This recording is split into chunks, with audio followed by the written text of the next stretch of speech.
Is this live? Is this official? Well, I think so. I think they're coming, Ryan. I think they're coming and they might be coming in. It's always nervous, right? Is that number We real? are here. All right, good. I got people saying yes, they're live. And they're Colleen coming, but it's that Murphy, what's awkward up? moment, right? It's that awkward moment where like people are coming into a room. Did it start? Am I late? Am I on time? What have I missed? If you're wondering what It's you've missed nothing. Nothing's happened. So if you're thinking nothing that at we all started has without you, happened. we didn't I'm start. seeing a lot of just floating hearts and thumbs up and laughing faces. So I feel like we're doing something right. What's up, everyone? It's super cool. Mark Benson, my friend down in Naples, Magali, like the whole Teresa out in Colorado. I know I see a lot of friends in here starting to filter in. Yeah, you guys already know the drill. Shout out where you're calling in from, chiming in from. We have a lot of people registered for today, so this is going to be a good one. I figure, what do you think's appropriate? 30 seconds to let everyone kind of filter in, get their bearings, and we'll get this party started. Yeah, We I think got so, right? I think Vegas. it's always important to respect the people who are on time rather than trying to respect the people that are late, right? You know what? Yeah, this is why we do this because I learned something new, and who would have thought it had nothing to do with what you say in real estate? It's about just principles around punctuality. Let's get this party started, ladies and gentlemen. I am super excited. We are from Jim Schaefer and Associates team. I love Jim, JSA. You guys are amazing. All right. Let's get this party started. I am super excited to be here and to present with one of my favorite people. And of course, I butchered that by starting at slide 3. Ladies and gentlemen, this is exactly what to say in moments that matter. I've got my friend here, Phil Jones. Uh, Phil, Phil's just amazing. We did a 30-day challenge, and we brought on some of the most, I would say, inspiring thought leaders in the real estate industry. We did about probably 15 webinars over the course of 30 days with Gary Keller and Leo Pareja and Tom Ferry and John Cheplack and all the Jimmy Mackin and all these amazing people, right? We had Phil on, and I think the audience came in not really knowing what to expect. And there's probably a couple thousand people on there. I've never seen such positive response. So many people direct messaging me, so many people blown away by the content. And so I am super excited for Phil to be here with us. And we're going to be doing something really fun.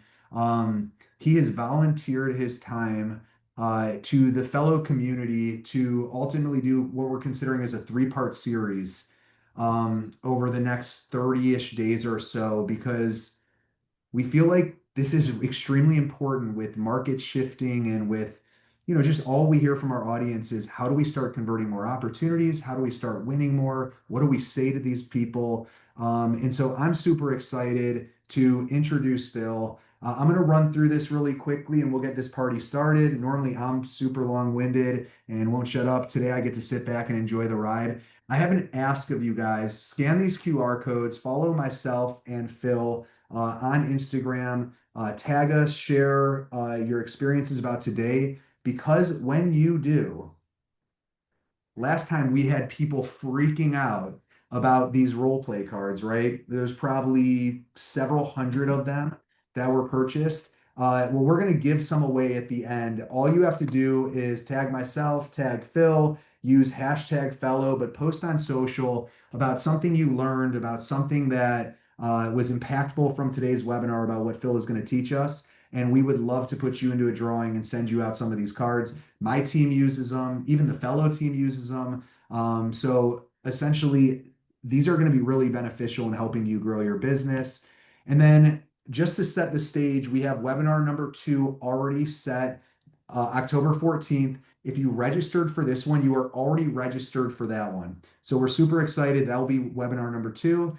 And then lastly, I know there's probably a couple people in here that are thinking, what's fellow? If you want, give it a quick scan, and we're going to keep this party moving. We'll talk more about that in the future. But Phil, my friend, let's focus on exactly what to say.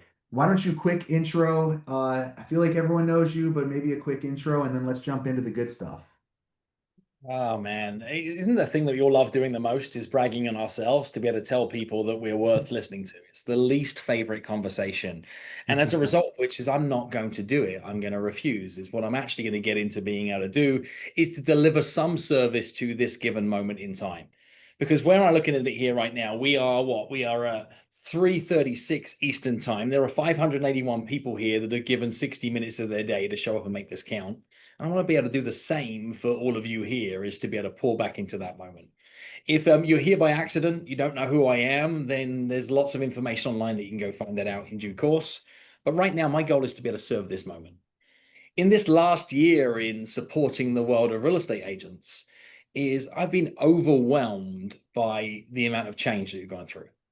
Change from a buyer's point of view, change from a seller's point of view, change inside the industry, change inside the way you're getting paid, change of what's happening from an AI point of view, change in expectations from a buyer's and seller's point of view, change of what is happening from an interest rates point of view.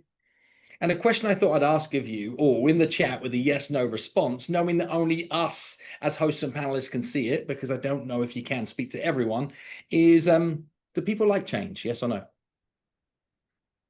Hit me that in the chat. Now, do me a favor, and as long as you're not driving right now, follow me in this exercise and fold your arms for me. No, no, not that way. Try it like the other way. Freaking weird, Ryan, right? It's freaking weird. It's like you're being hugged by a stranger, and you might like it, but at best, it's uncomfortable. And I think the realization that we all have to have right now in this industry, in this business, is that change at best is uncomfortable. And you, my friends, are in the business of helping people navigate what is arguably one of the most emotionally charged decisions of their life. Not necessarily the biggest money, not always the greatest financial investment, but almost always one of the most emotionally charged changes of their life. And change at best is uncomfortable. I think realizing that is important because it helps you understand what your role is in this process. Historically, you could have a lot of success in this industry by being what many would call a knowledge broker.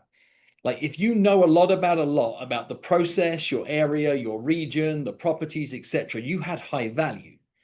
We're entering into a world right now where information is being commoditized at this level, but what is getting often forgotten is insight. And people need insights to make smart decisions. And you, my friends, are responsible for helping people navigate one of the most emotionally charged changes of their life. And it means that the biggest part of your job description is helping people make smarter decisions. That's the job.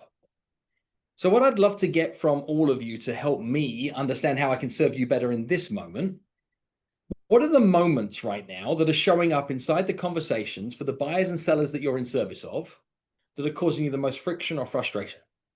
Hit me that in the chat. What are the moments that are causing you the most friction or frustration that is either slowing you down or stopping you from moving forward? Andrew's like commissions.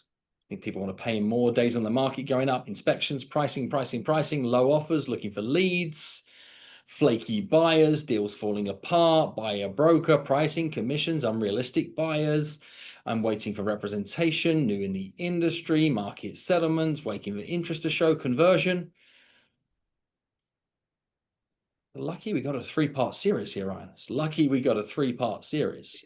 It's so interesting. I was at a young team, our young team weekly team meeting, and one of the things that we talked about was just how low of trust there is in the consumer within our industry.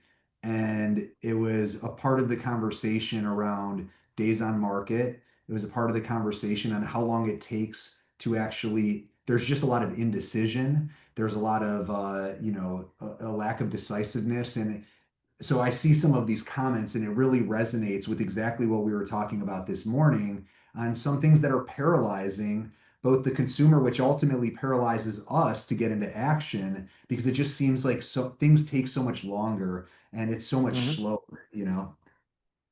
And this is what we're going to look at being able to dive into today. Like many of you might know me for my tiny little book here, Exactly What to Say, or Exactly What to Say for Real Estate Agents, or the Exactly What to Role Play cards. And I'm like obsessed about word choices. For the past, what is now 25 years, I've been helping people who don't see themselves as salespeople to navigate greater sales results through having more effective conversations in moments of connection and conversion to reach obnoxious levels of conversion. And I've learned that quite often the difference between winning and coming anything other than winning is knowing exactly what to say, when to say it, and how to make it count. It's finding the right words at the right time.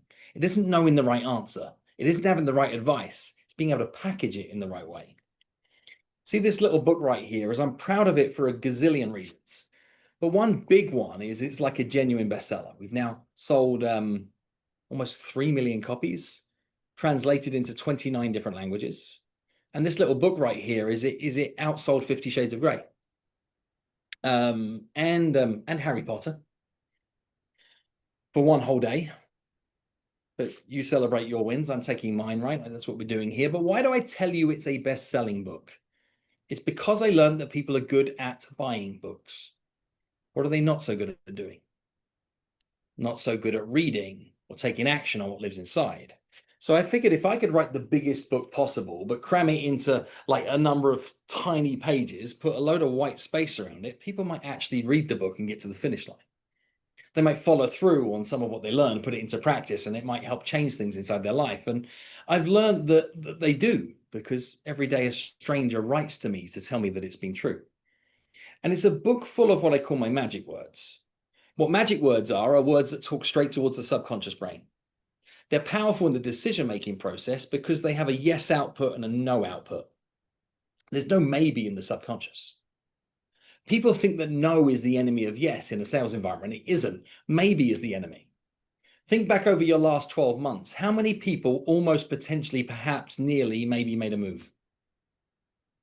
What difference would it make if you could take all of those people that are currently saying maybe and help them decide one side of the line or the other? They're like, heck yes, and they know for sure, or hell no, and they know for sure why. And you know why, and therefore you can move forward. See, I've learned that if you can increase the rate of decision, you can increase the rate of action. And if you can increase the rate of action, you can increase the rate of transaction. It is that easy, and it is that hard. Yet there is a big idea that I do not put in the book. See, I think it was Mark Twain.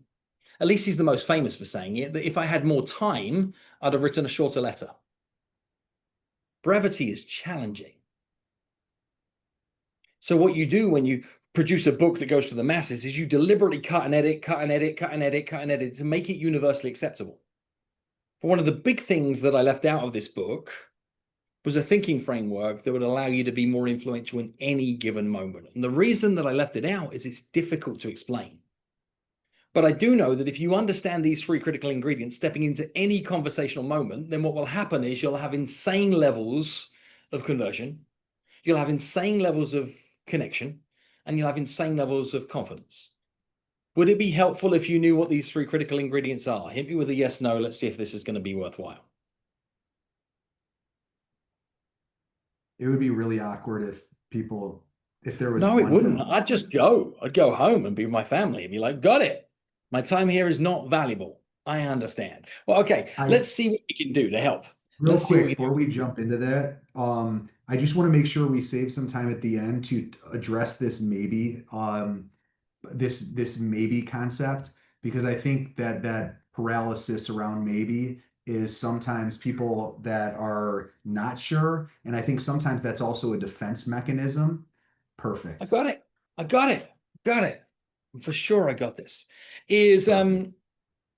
if you want to be more influential in any given conversation, all you need is 3 critical ingredients. One, and let me just back that up for a second, change my little pen to something that's a little sexier. One here is curiosity. 2 is empathy.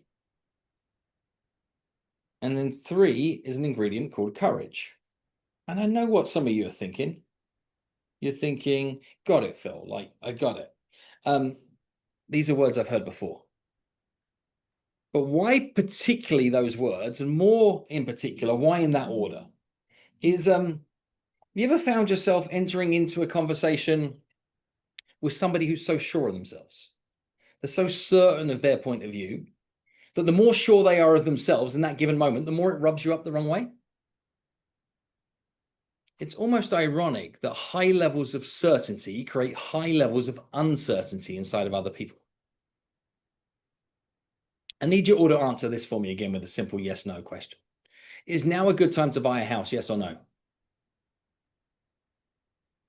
Is now a good time to sell a house, yes or no? And I'd like you to all realize how big of a problem you all are.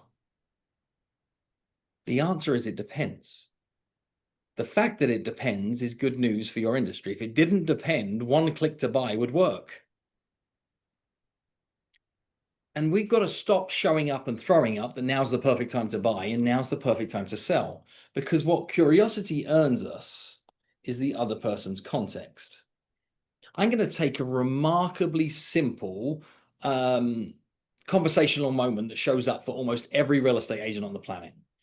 And there is one question that is asked of real estate agents on repeat, on repeat, on repeat, on repeat. Tell me on the chat, what is a question that you get asked on repeat as a real estate agent? Isn't it funny how predictable this is? How's the market? How's the market? How's the market? And when you get asked the how's the market, how do you currently respond to the how's the market question?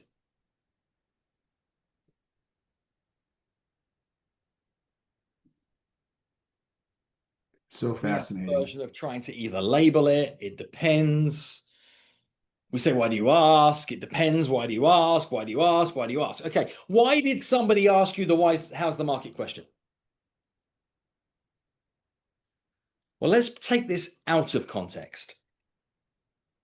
Do you know anybody who lives in a different part of the country to you do? Where the weather is different, the climate is different. And when you speak to that person on occasion, what is a question you almost always ask of them? How's the weather? And Ryan, when you ask somebody how's the weather, do you really care? Not at all. Like, you don't not care in a mean way, but like, it doesn't matter how they answer it. Like, you're not that interested. The answer isn't going to change what you say next. It's you making polite small talk, saying there is something I know about you more than nothing. And what I know is I live in New York and you live where the weather is like a little warmer at this moment in time. And what's it like there is a polite way to start a conversation. Could it be that in most sets of circumstances, that when people ask you how's the market, they are asking you that question in that way because that one of the only things they know about you is that you work in the real estate profession, and they're trying to show you that they know you. And what I'd like you to do is scroll back up in the chat for the ability for you to do so if you're seeing everyone answers there now, is look at everybody's answer to the how's the market question. And I'd like you to just run it over the lens of the how's the weather question. Could you imagine responding to the how's the weather question by saying it depends? I mean, why? Are you looking to swim, to surf, to sunbathe? It would be weird, wouldn't it? And this is what we do in the real estate industry on repeat. If you are looking to have more meaningful conversations, you start from a position of curiosity. Why? Because you want to garner context. In every conversation you step into, you would like to insert your content. If you insert your content before you earn the other person's context, you just made a noisy situation noisier. Content before context is noise. Curiosity is a superpower. Why? Because it earns you context. In today's market where decision-making is messy, maybe is our enemy, I need you to understand that fast decisions repel. The mess that exists inside the mind of other people is what we have to help them to be able to navigate. See, people have a life in order, whether they like it or not. They might want to, you might like to move them to new order, but you don't get from order to new order without going through chaos. Your job is to help people navigate chaos in their decision-making framework. Curiosity is the tool to get there. And why curiosity is so powerful is because it creates what's called a curiosity gap. If you're unfamiliar with what a curiosity gap is, it's the same reason you decide to watch a single episode of a Netflix show, only to check your watch and it's 4 in the morning and you crush the season. right? The writers knew how to create curiosity gaps that keep you into the conversation. Still confused about a curiosity gap?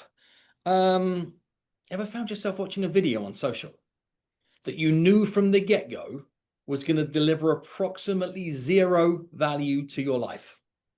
You knew before you even hit the play button, this is a waste of my time, but still, here you are, play. And then what happens is like 10, 12 seconds in, it says watch to the end, and you go, okay. And then you start to become remarkably invested in how many elastic bands does it take to burst a watermelon. And then we nudge on further forward into said video, and you're 1 minute and 27 seconds into the video, and you're like, that's a lot of elastic bands. I mean, is it going to crush? Is it going to explode? I mean, is this watermelon actually strong enough to withstand all of this pressure at this moment in time? Will the watermelon win? And it isn't until you get to like 2 minutes and 20 seconds in, and it goes, and you're like, okay, back to work. Why? Because was created tension. When you create tension in a conversation, you win attention. What are we struggling with right now, people? We're struggling to get attention. What do you use to get attention? Tension. What do you use to create tension? Curiosity. So when somebody asks you, how's the market? What we want to do is respond with a one-word answer, because that is fair. We want a one-word answer that creates a curiosity gap. We want a word that is perhaps interesting. If I was to answer this question in most of your markets today, I would look for a very interesting word. I'd probably reach for what I believe to be the most interesting word on the planet. And the most interesting word in the planet is the word interesting. By definition, there is no more interesting a word than interesting. See, I see Stratton Group here saying wild. When you say the market is wild, do people want to operate in a wild market? No. That sounds scary. So when you say it's crazy, it's wild, it's insane right now, they're like, oh, I'll wait for it to calm down. I don't want to swim in a wild ocean. When you say it's unbelievable, I mean, like, what? Like, so this is unpredictable. I can't understand it. I want you to understand how important your response to this question is. And then what you do, when you say it's interesting, you create a curiosity gap. They're like, that's interesting. Then what you do is you respond in a kind of like like a less than certain tone, with a stammer and a stutter and a uncertainty in your approach that creates even more of a curiosity gap. And you then might ask, like the way I'm speaking right now, like what makes you ask? And see, when you ask her what makes you ask, why do you ask question, but not in a way that's combative, but in a way that's hesitant and stuttery and stammery, what other people do is they throw up their mess.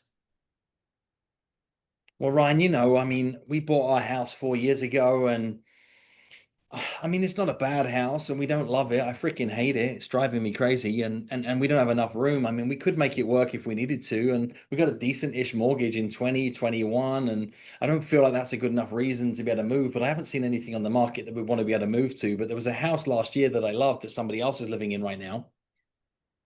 And who can help them with that? You can. But instead, we try to be an economic forecaster to prove to them how smart we are about the real estate market and scare them away. I'm going to give you one more example of where curiosity is a superpower. Just so I understand who we're talking to. Who here goes on listing appointments? I would imagine more than a couple of you. There is one moment inside a listing presentation that if you fail to excel in this given moment, you make the rest of the job harder. My guess is you'd like to know what this moment is. And it's the moment before you start your listing presentation. So it's not what you say to them to confirm the appointment. It's not all the lead up to it. It's not what comes out of your mouth when you first step in the house. It's that tiny bridge of a moment that is between you getting out of your vehicle and you starting your listing presentation, the small talk moment, that happens before you start sharing your brilliance. In that moment, if you ask curious questions like, so how long have you guys been here? They're like, I know this one. And you say, well, where were you living before? They say, I know this one too. You say, what was it that prompted you to make a move from there to here? They're like, I know this one. And they started giving you a really accurate backstory. And you say, well, of all the time that you've been here in this neighborhood, this house, etc. And what have you seen change? What has gone on in the neighborhood, in the area? And what would a new homeowner need to know about this house or this area that perhaps might be non-obvious? And I could tell you this one too. And you go through all these series of historic questions. You then say, what is it that's prompted you to think about maybe making a move at this moment in time? And what do they tell you? Their honest, detailed motivation for selling laced in emotion. Instead, lazy agent says, well, what's your motivation for selling? Now let me tell you about my unique 23-point marketing plan and show you all the comps and tell you why your home isn't worth what you think it is.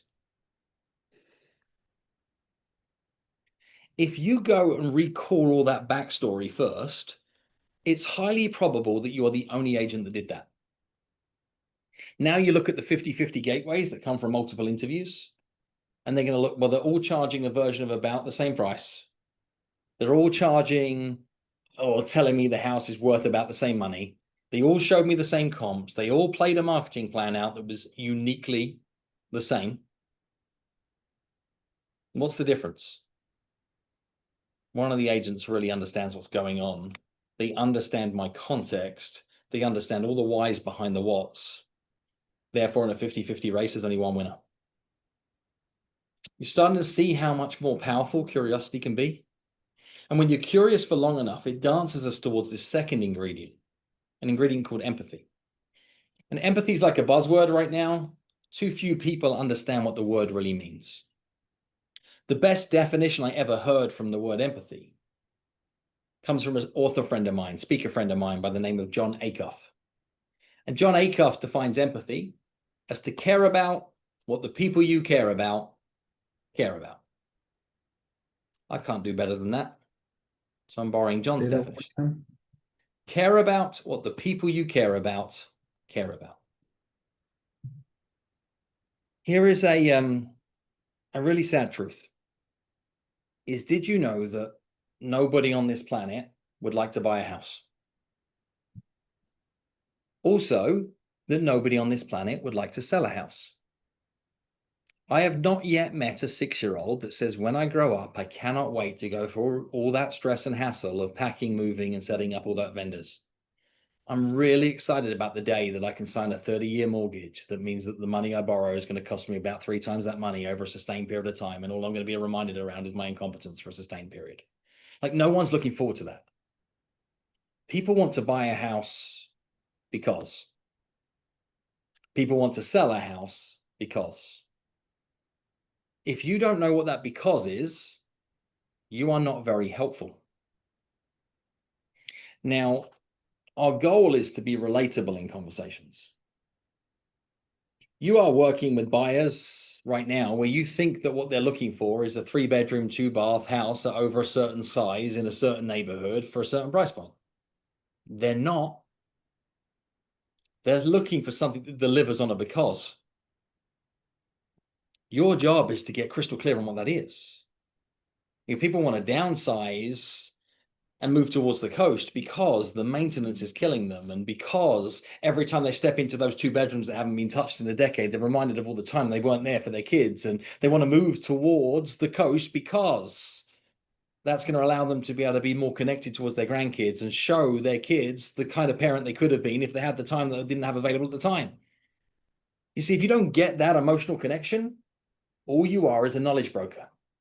And there are 10 a penny knowledge brokers, and we've got technology that is doing it better than many people. Our goal is to be relatable. I want you to realize that you're not looking to win anymore. We've said things like, I won the listing, I won the deal, I won the business, I won the argument. If you are the winner, what is the other person? They're a loser. We're not in the business of creating losers. It should never be you versus them. It should be you and them versus something bigger. You're on a quest with other people to help them change their destiny. That's the journey. Now, if you don't know what it is, you are not that helpful. And some of you are doing things right now that is driving me insane, is that you are checking in, touching base, circling back on your clients, and you're saying stupid things like, if there's anything I can do to help, please don't hesitate to ask. If you've ever gone through a traumatic, difficult, challenging time in your personal life, you lost somebody, somebody's sick, something bad happened, you found yourself upside down. If somebody says to you in that moment, if there's anything I can do to help, please do not hesitate to ask, is that helpful or hurtful? Well, it's not helpful, is it? In my time of distress and challenge, you're asking me to create a to-do that you can do for me to help you feel better about yourself. Pretty icky, really. Whereas the greatest people in your life at that moment in time help. They don't offer help. They help because they know what help looks like. So they just help. If you are offering help, you're not helpful. If you know what help looks like, help. Now, you know what help looks like to many of your people. One of the things that many of us are doing right here, right now, that doesn't demonstrate empathy is you have things like a buyer presentation and a seller listing presentation, and you treat all buyers and sellers the same. Does help look different to a first-time buyer that's moving out of a rental, that's looking to buy their first home? Is that different help than somebody who's buying from out of state that only gets to be able to swing in for a 40-hour window? Help is different. And every different version of buyer and seller I could look at, help looks different. There's a big difference between what you can do and what you do. So get crystal clear on what help looks like so you're truly relatable in your conversations. Which put simply means that you should never ever advise anybody on anything unless you can say the words first, because of the fact that you said. Because of the fact that you said blank, blank, and blank, for those reasons, what I'd recommend is blank, blank, and blank. And while I'm on this empathy thing and while I'm on my soapbox ranting at you all, is would you like to know the least influential word on the planet? That if you could simply remove this from your vocabulary more often, you'd be more persuasive? The least influential word on the planet is the word I.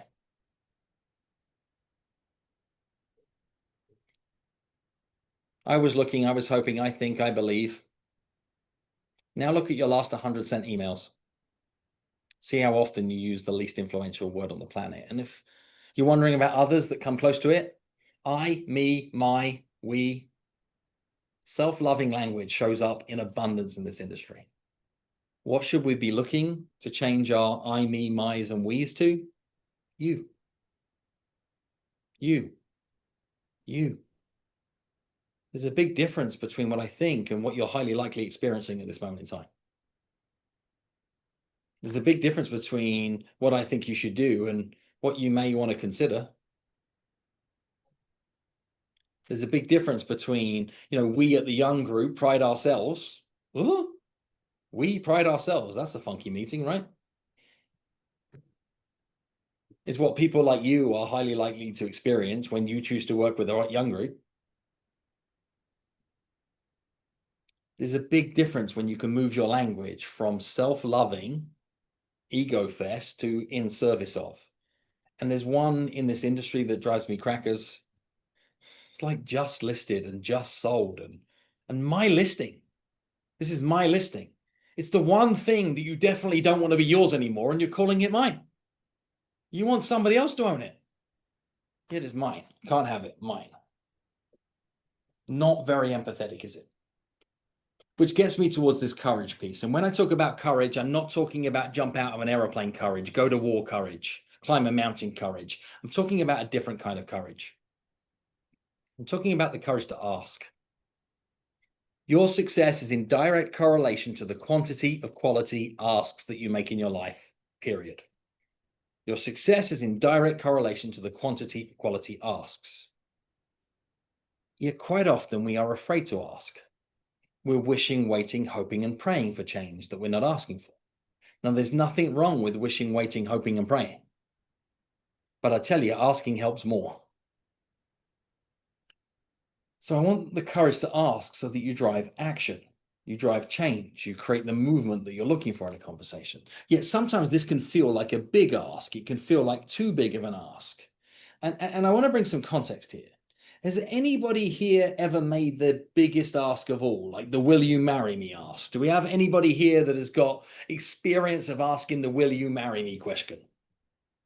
Ryan's like, yep. This is deemed as the big ask.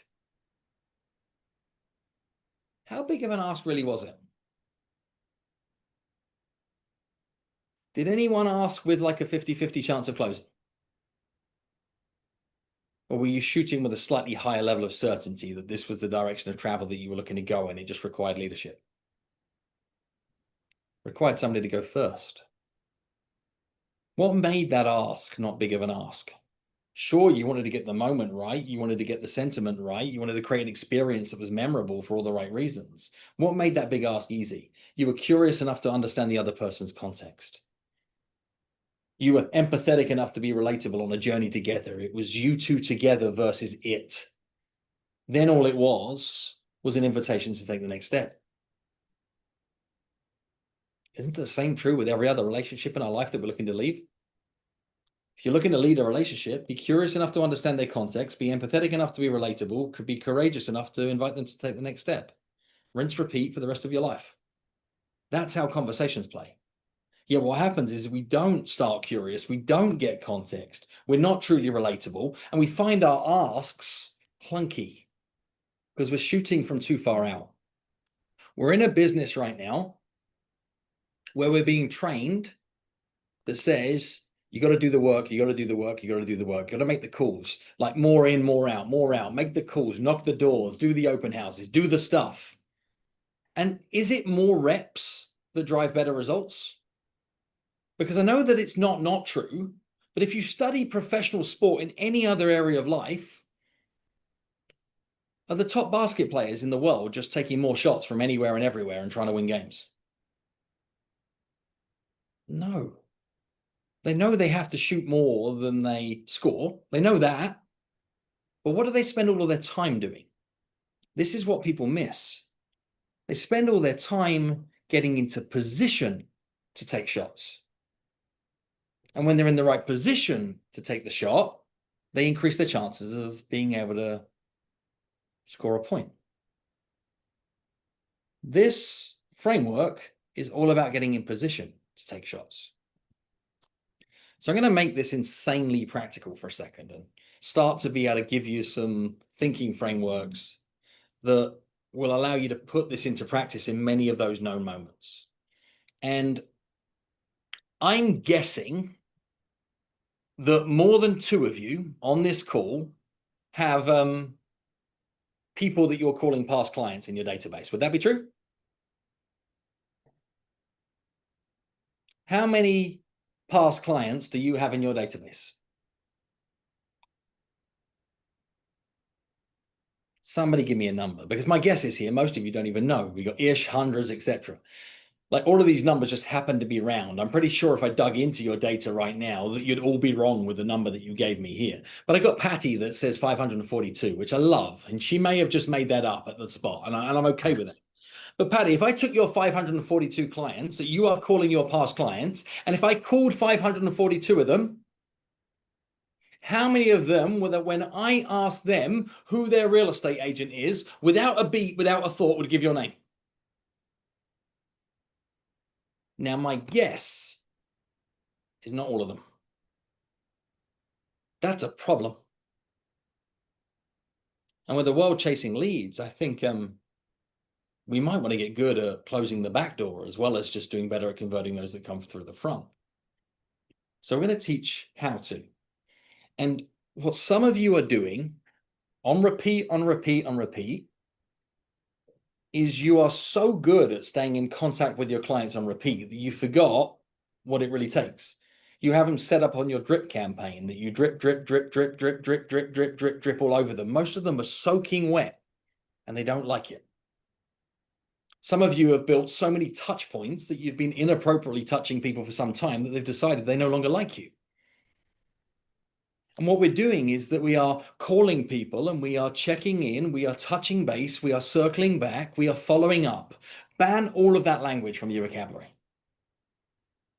If you think about somebody that you care about, would you like them to be followed up? Would you like their base to be touched?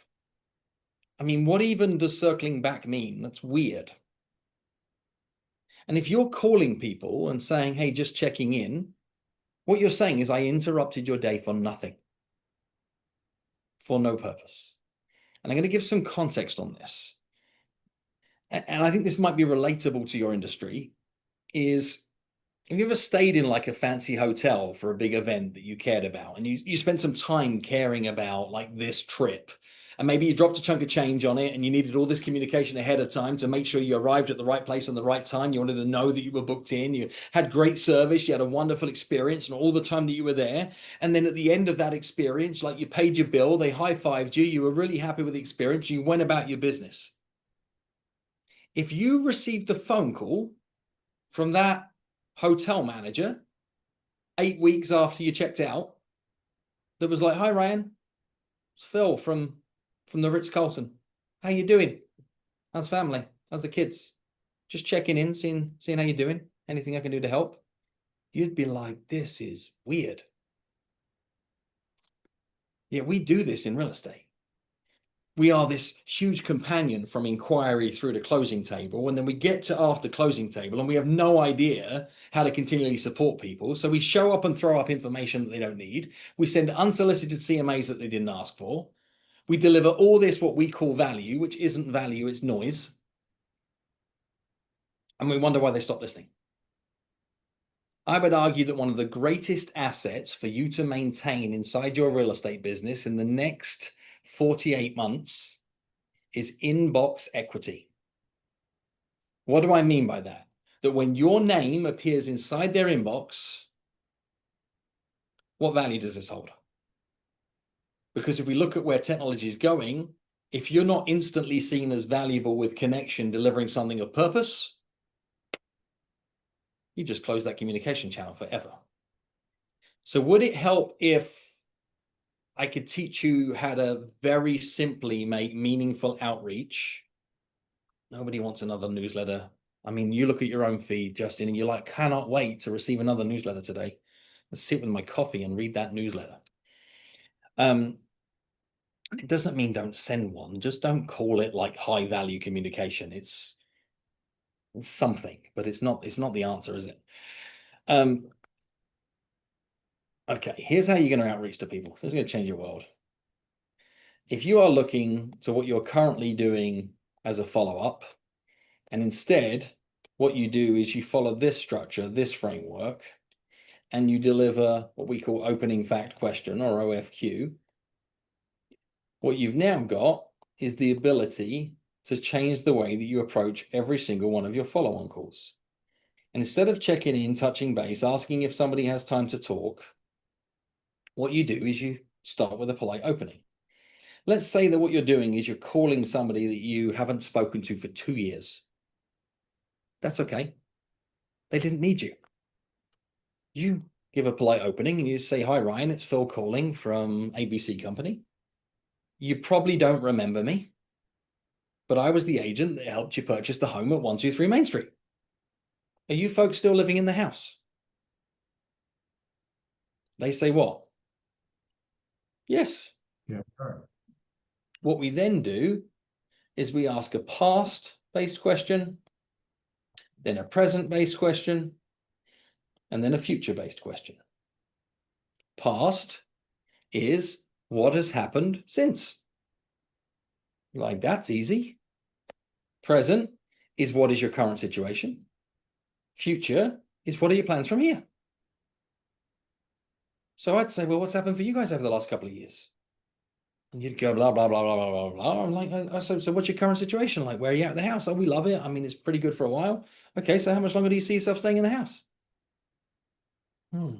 Now where do we go? We ask, when was the last time? A couple of people said, can you say that again? Just the past, present, future. Just I say the this whole thing from the top. This whole thing from the top, but I want you to see it all the way through. After I've said when was the last time, I say, would it help if?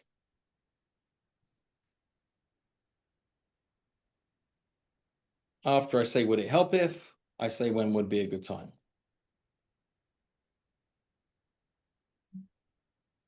And I want you to see that this is a follow-up choreography set of dance steps that could be used in any given follow-up moment. So Ryan, change my context and let's run this from the top. I'm not calling a past client that I haven't spoke to for 2 years. Who am I calling instead? You're calling a buyer that his you haven't talked to for 3 months, a buyer lead that you haven't talked to for 3 months. Hey Ryan, there's my opening. Here's my mutually agreeable fact is we were chatting fairly regularly about 3 months back about the idea of you possibly buying a home in the New York City area. Have you given up on that idea or have you managed to find something? No, What? still just casually looking. Okay. So what have you learned? There's past. It's just the market is tough. There's not a lot of great options out there. Okay. And so where are you at? Is this still a priority to you? It's a priority when the right one comes around. Okay. So where do we go from here? Hmm. I, I'd love I some don't know. help finding the right one to come around. Right. So when was the last time you had a meaningful conversation, sat down in an office with a skilled professional real estate agent that could help maybe be a bit more proactive in your search? Oh, you haven't. Oh, so would it Right. help if not only could we set you up with some of our off-market listings, but perhaps invite you into a more detailed discussion so that what you can do is feel like you have somebody truly advocating? Yeah, that makes So sense. when would be a good time for you to pop by? Here's Try what's and so break. interesting about that is we are so conditioned to be defensive when someone asks a question, and these questions actually make you think. Even in a role play, they actually make Hmm. you think when you ask them the way you do. Um, it's just interesting. You're almost sniffing out or pushing away the BS defensive answers. It's really hard to BS your way around these type of questions, you know? Well, all you're doing is you're leading. And you grow up in a world that is trying to teach people to be better at playing checkers. I teach people how to play chess. Like this is 1, 2, 3, 4, 5, 6, 7, 8, 9 step choreography to deal with every follow-up conversation. Instead, it's like, here's your follow-up script. Hi, it's Phil calling. I'm just following up to see if you're still interested in buying a house in the ABC neighborhood. Oh, you're not? Okay, no worries. I'll keep you on my database. I'll send you a newsletter. We're checking on you a few months to see if I can be any help to you then, even though I've been useless up until now. Bye. Schedule, repeat, follow up. Hi, following up again, me, annoying. But what I want you to realize here, Ryan, if you said, look, like, I don't know if I want to come in yet, etc., you say, I get it. Like this is a complex set of decisions to make. And it might feel a little nervy right now, right? You say yes. You say in all that you've experienced looking at properties up until right now, what have you learned? Okay, and are you still like committed to the idea of home ownership? And and you're aware that you can't do this by yourself. I mean, when was the last time that you saw something online that you wish you could have more insights around? Would it help if you at least had a sparring partner that when you see something online that you could text a link across to somebody that was on your side and maybe they could give you some fast answers to what you're not seeing in the description? And then when would be a good time for us to be able to just maybe jump a quick Zoom call or a FaceTime to find out what help might really look like to support you in this process? But what we're teaching here, Ryan, is this is method. This isn't magic. This is like a musician has the same notes on a keyboard. I could tell you, here's the sheet music. It doesn't mean you can play songs. But instead, what we try and do is say, here's the lyrics, be a rock star. There is so two questions to that. What's interesting is we're going through this CRM transition right now with the young team. And this morning we were talking about we are now texting people from our new CRM phone number and they don't have our number, right? And there was some apprehension and reservations about texting people that we haven't talked to in a long time, past clients that we haven't talked to, right? And it's interesting because with this approach, before you said, you got to attach emotion, build rapport. But then all of a sudden we move into this framework that's a little bit more direct. Someone said on here, can you do the past client again that we haven't talked to? I think that's something that we are going through in real time in the trenches of like, I'm scared to reach out to a past client because it's been 4 years and I don't have an emotional connection to them anymore. You don't need an What do- emotional connection. You just need to be able to restart a conversation. Hmm. Like let's be real. Is you were amazing to deliver upon the promise of getting them into their house. And then they didn't need you anymore. Be at peace with that. They didn't need you keep checking in. Look at the number of things that you needed a lot of help to buy, that if that vendor stayed in touch with you on an on repeat basis and was touching your base, you'd be like, this is weird. I don't like it. It's okay to have not been visible in somebody's life 2 years, 3 years, 4 years after you delivered upon your promise. But Well, I think I about think the like the venue that I booked for my wedding. I don't need to hear from them again. But if they connected with me like 8 years after the fact and was like, hey Phil, this is Patsy. You probably don't remember me, but I'm the host of the venue at a private estate where you and Charlotte got married, and I just wanted to ask a quick question. Is like, did you still have the photos of your event? I'd go, yeah, we got the photos. She's like, oh, I can't believe it's been like 8 years. So where are you guys living right now? Present. Okay. And are you likely to find yourself back in the neighborhood at some point in the future? Yeah, maybe. So, I mean, when was the last time that you found yourself revisiting those pictures? I mean, I just stumbled across the album the other day. I mean, I don't know whether this would be of any interest to you, but like, if you could maybe share a couple of those photos with us, we'd love them for our portfolio. Gotcha. When would be a good time for you to be able to get those across to me? What I'm showing you is it doesn't matter what the moment is. We can rekindle it with a meaningful set of choreography that gets us into a next conversation. And with your past clients, just own the elephant in the room. Hey, Ryan, this is Phil calling from ABC Company. I know we haven't spoken for a minute. In fact, you've probably already forgotten me, but I was the agent that helped you find your house and get you over the closing table at 123 Main Street. Are you guys still living in the house? Yeah, we're still living there. Gotcha. Well, what have you done with the place over the last 4 years? Well, we've done this and this and this and this and this. Wow, awesome. So where are you at? You love it, or like what's happening next? And you see how it can be scrappy-ish, and then you go like, what are your plans longer term? Oh, well, you wouldn't believe like a 9-year-old is now nearly 14 and already talking about college, and it's got us thinking about like if he or she is to go there, then we might move with them. So we don't know. Huh. Gotcha. I mean, when was the last time somebody gave you an accurate understanding of what a house like yours might be worth in a market like this? I mean, we've seen our Zestimate, but not for real. Oh. I mean, would it help if like at least you had an understanding of not only what it was worth, but what maybe you could do with it that would make it worth more in the coming years? Yeah, I guess that would help. I mean, when would be a good time for me to drop by and come and take a look at the place?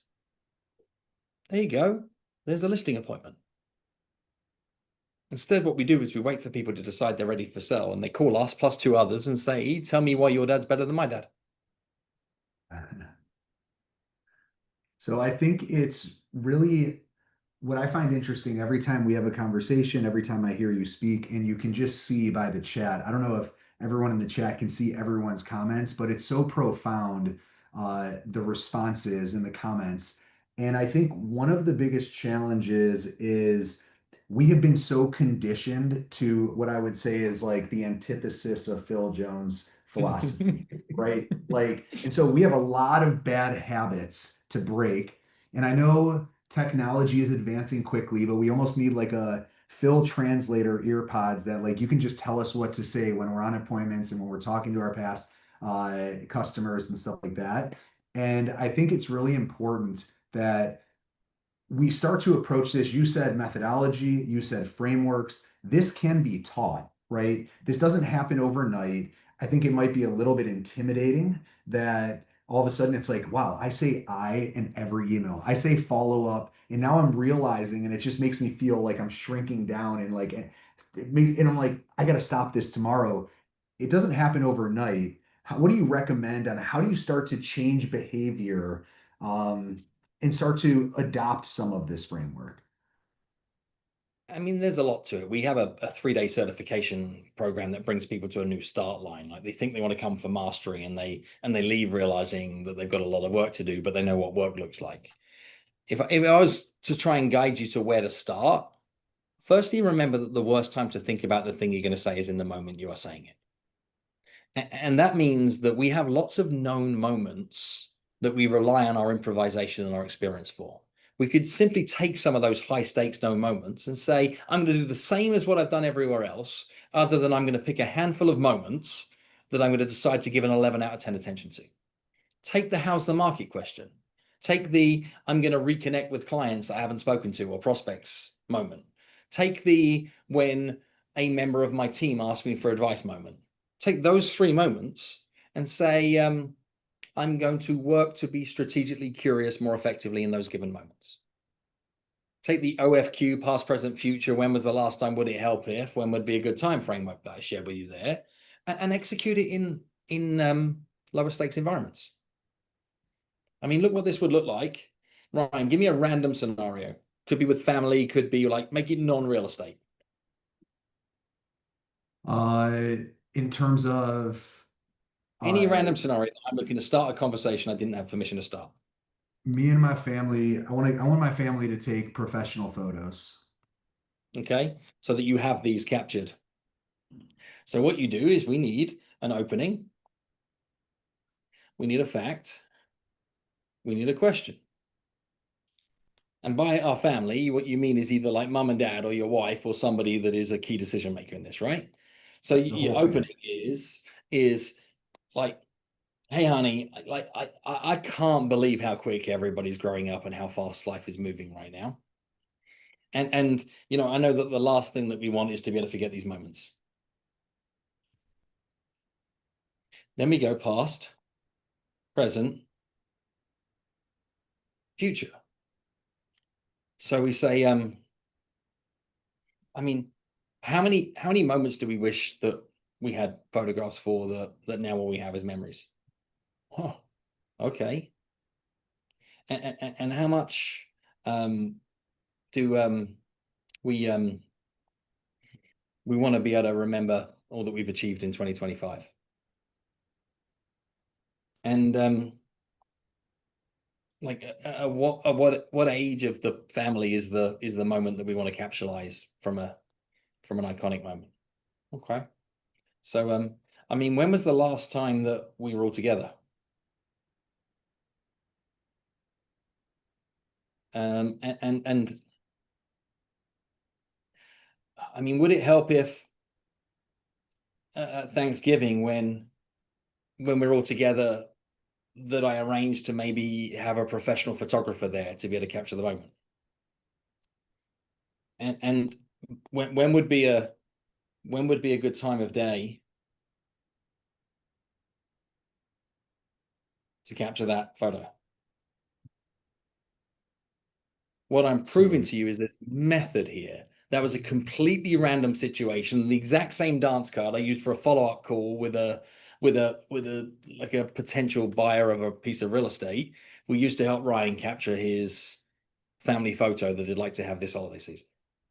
it's so good. It's so good. I know I real quick before we're going to be going deeper. There's all these different scenarios in here. Can you do a seller lead? Can you do a past client? Can you do a da da da da da? Make sure, well, let's just once again go and tag fellow, tag Phil, tag myself. Join us for the second. Like, if this isn't brilliant, like, just throw in the chats how much love you guys have for Phil and how much value this is. And I want your guys' commitment that you're going to be with us October 14th.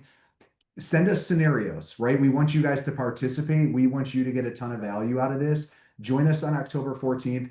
I would love for you guys to get loud about the value you received. The more value essentially you've received, I want to make sure Phil gets recognized for this and that ultimately we get as many people on this second webinar as possible. Super important. And then lastly, once again, if you want to take a look at Fellow, we are put together this massive community of focusing on creating these hand raisers so that you can have these incredible conversations that Phil is guiding us through. And I'm just so, I'm so honored that Phil is really pouring into our industry. When you think of I'm just following up, I'm just all this nonsensical touching base, etc. It just makes you realize that like we are order takers. I forget you called it knowledge brokers, which I think is so true.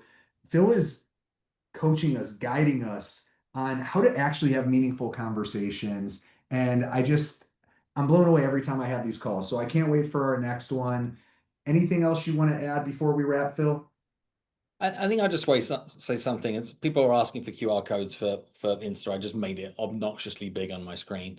That's where you can find me on Insta. But is what I would say to all of you for being here is I admire Ryan, Stephen, and the Fellow team so much that for an organization that has worked so hard to create a very intuitive tech platform that delivers meaningful insights, to still also be aware of the human element that says, how do we use what a tool like this can provide to actually be able to deliver the results that he's hoping for you folks as real estate agents? Because we know the potential in data.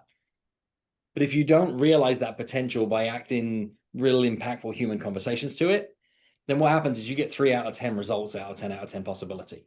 So the reason that I'm excited by this collaboration is that we're going to help the Fellow insights run faster.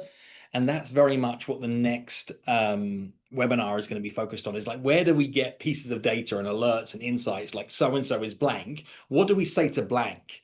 So that what you don't do is hide behind lazy email templates, send half-assed voicemails, and waste a golden opportunity that could be worth tens of thousands of dollars. If people are, sharing on Fellow, I think Ryan said that there are 5 sets of cards that they're going to give away. But if you want to maybe not leave it to chance and a lottery and just grab yourself a set of cards and invest a whole $59, then shoot me a DM with the word role play. It's even spelled on the screen there for you. You wouldn't believe the number of different ways people spell role play when they DM me. But DM me the word role play and you'll get the link back for where you can get the cards, if that is something that's going to help you practice. I love it. And I've got mine right here. My whole team has it. Phil's done a bunch of stuff with the young team. It has been such a game changer. We're constantly referencing. The most interesting word is interesting. All right. And just once again, one takeaway, there's so many. I will see you all on the 14th. We are super excited once again to keep the party rolling. All I ask of you guys, make sure you share this. Make sure you send us your questions, objections. We want to make sure that this is as valuable as possible to you. And Phil, you're the man. I appreciate you, my friend. Thank you for See having you, me. everybody. Pleasure to Have a serve. great day.